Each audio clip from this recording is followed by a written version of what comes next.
रंजीत सिंह अपनी बेटी व पत्नी के साथ खुशी खुशी रह रहे थे, जैसे हर किसी का परिवार खुशहाली में रहता है। ठीक उसी प्रकार इनकी जिंदगी भी चल रही थी।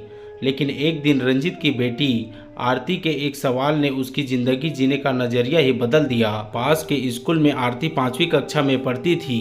अक्सर उसे कभी उसके पिता तो कभी माँ उसे स्कूल छोड़ने जाया करती थी। स्कूल जाते समय तो सब अच्छा रहता था, लेकिन छुट्टी के समय जब भी उसके पिता उसे लेने आते थे तो उसे जरा भी रास न आता था। आरती के दोस्तों के माता पिता साफ सुथरे कपड़े पहनकर अपने बच्चों को लेने आते थे, जैसे हर आम आदमी आता है।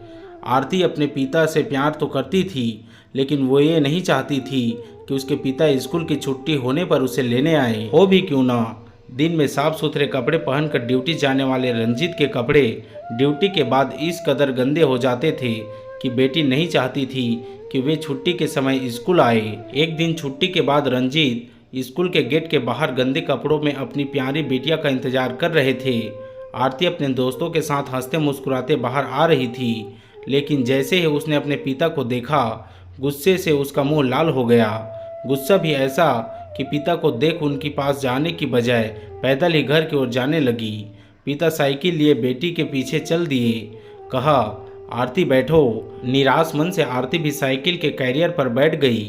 पिता थे जो चंद मिनटों में ही न जाने कितने ही सवाल पूछ बैठे। कैसा रहा आज का दिन, और स्कूल में मन लग भी रहा है या नहीं? चलो बताओ क्या खाना है, वही खरीद लेते हैं। इधर आरती एकदम चुप, मानो उसे अपने पिता से बात ही नहीं करनी है। खैर, घर आया और साइकिल से उतरते ही आरती बैग फेंकते हुए और बड़बड़ाते हुए अपने कमरे में चली गई और रोने लगी।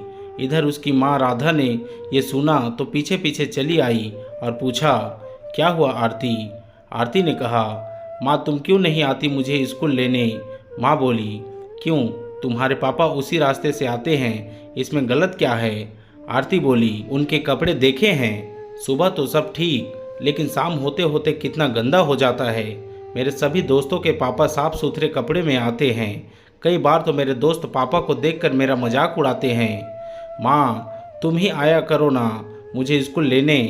राधा ने कहा, तो मेरी बिटिया रानी इससे परेशान है। अच्छा आरती, तुम ही पापा को क्यों नहीं कह देती?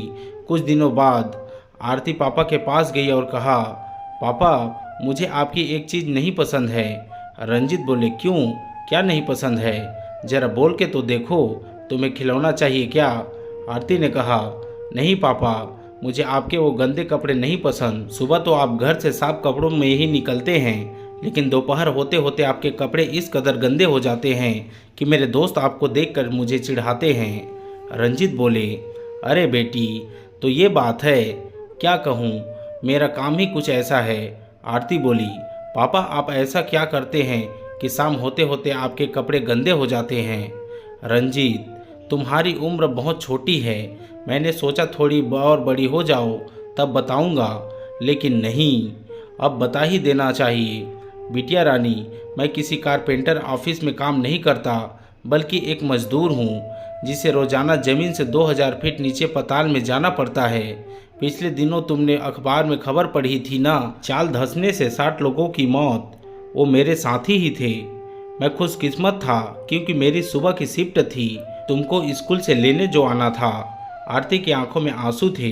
पापा आप मेरे लिए इतनी मेहनत करते हैं, मैं कितनी गलत थी। रंजीत बोले, क्या करूं बेटी, तुम्हारी खुशी के लिए यह काम भी मैं हंसते हंसते करता हूं।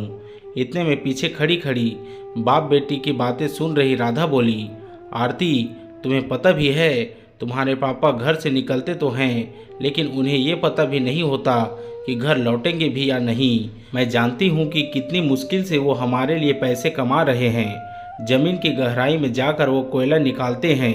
यही वजह है कि तुम्हारे पापा के कपड़े गंदे हो जाते हैं। वहाँ गर्मी भी इतनी है कि हम लोग एक पल भी वहाँ नहीं रह पाएंगे।